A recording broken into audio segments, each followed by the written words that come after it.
You worked with James Comey when he was at the FBI and you were the Attorney General. Mm-hmm. There's a newly released document suggesting that he had been working on his statement in May of 2016 before he ultimately cleared Hillary Clinton of any criminal wrongdoing later that summer. I know you've been critical of Comey for being as outspoken as he was during that press conference, and then also the Comey letter he wrote before the election.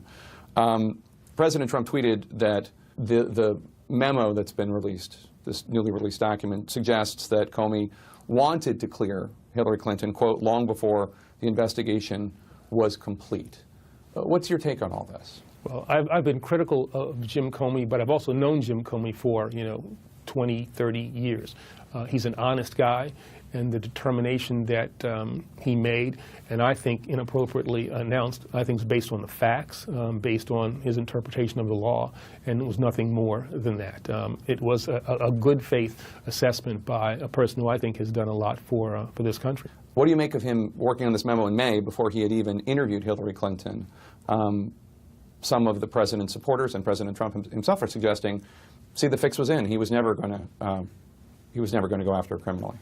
Well, assuming the facts are as you say, you can make determinations about where an investigation is likely to go before you actually speak to the subject of that investigation. That inquiry had been underway for an extended period of time. A lot of resources had been used, a lot of people had been spoken to, a lot of documents had been reviewed. And so you can get to, pretty close to the end of an investigation and understand where you're going to go with it before you actually talk to the subject of the investigation. And my guess is that's probably where Jim Comey was.